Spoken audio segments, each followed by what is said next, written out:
Sejarah singkat peristiwa 10 November. Pada tanggal 10 November diperingati sebagai Hari Pahlawan. Namun, apa kalian tahu kenapa tanggal tersebut diperingati sebagai Hari Pahlawan? Tujuan dari peringatan Hari Pahlawan sendiri tidak lain adalah untuk mengenang jasa para pahlawan yang mengorbankan jiwa, raga, dan hartanya untuk memperjuangkan dan mempertahankan kemerdekaan Indonesia. Hari Pahlawan tanggal 10 November dilatar belakangi dari pertempuran yang terjadi di Surabaya. Perang di kota Surabaya pada tanggal tersebut adalah pertempuran terbesar dalam sejarah Revolusi Nasional Indonesia dan menjadi simbol perjuangan pahlawan Indonesia terhadap aksi kolonialisme. Pada saat itu, pemerintah Indonesia mengeluarkan maklumat yang menetapkan mulai tanggal 1 September 1945, bendera merah putih harus dikibarkan di seluruh wilayah Indonesia. Aksi pengibaran bendera sangsaka merah putih pun sampai ke seluruh pelosok di kota Surabaya. Namun, sekelompok orang Belanda mengibarkan bendera Belanda di sebelah utara Hotel Yamato, Jalan Tunjungan, Surabaya. Pengibaran itu dilakukan tanpa persetujuan pemerintah Republik Indonesia di Surabaya. Aksi ini pun langsung memicu kemarahan rakyat Indonesia. Masyarakat lantas berkumpul di depan Hotel Yamato. Mereka meminta bendera Belanda diturunkan dan diganti dengan pengibaran bendera Indonesia. Sejumlah pemuda tak tinggal diam. Dengan berani mereka menaiki Hotel Yamato dan merobek warna biru pada bendera Belanda, sehingga hanya menyisakan warna merah putih warna bendera Indonesia.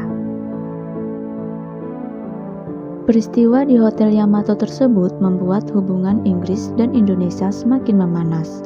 Akhirnya Jenderal D.C. Houghton meminta Presiden Soekarno untuk meredakan situasi.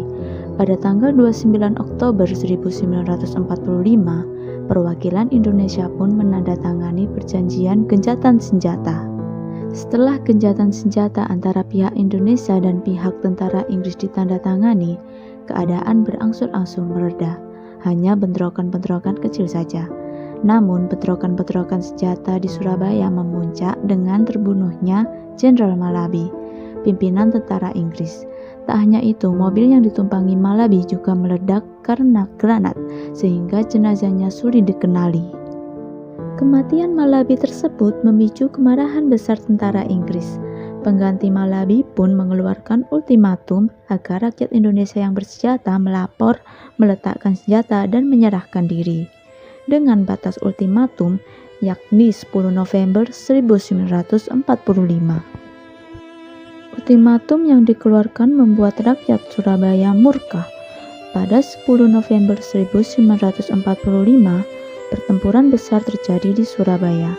Perlawanan ini menyebabkan tewasnya ribuan pahlawan tanah air.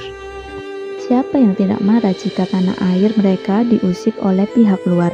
Hal ini pula yang kemudian melahirkan tokoh-tokoh pejuang seperti Bung Tomo dan Kiai Haji Hashim Asy'ari untuk mengkoordinasikan semua kalangan, mulai dari pasukan bersenjata, para santri, bahkan rakyat sipil, semuanya bersatu untuk melawan kesewenangan Inggris. Pertempuran 10 November 1945 ini menjadi pertempuran terbesar sepanjang perjuangan Indonesia dalam mempertahankan kemerdekaan. Tercatat lebih dari 10.000 rakyat Indonesia dan juga pasukan Inggris tewas dalam pertempuran Surabaya. Karena itu pula hingga kini pemerintah Indonesia selalu mengenang peristiwa tersebut dengan memperingatinya sebagai Hari Pahlawan setiap tanggal 10 November. Menghargai jasa para pahlawan merupakan satu sikap yang penting untuk ditanamkan sejak dini. Menanamkan semangat nasionalisme dalam jiwa generasi penerus tentu bukan hal yang mudah. Setidaknya, kita menjadi pahlawan bagi diri kita sendiri dengan terus berjuang, bekerja, dan berkarya. Demikian secara singkat peristiwa 10 November.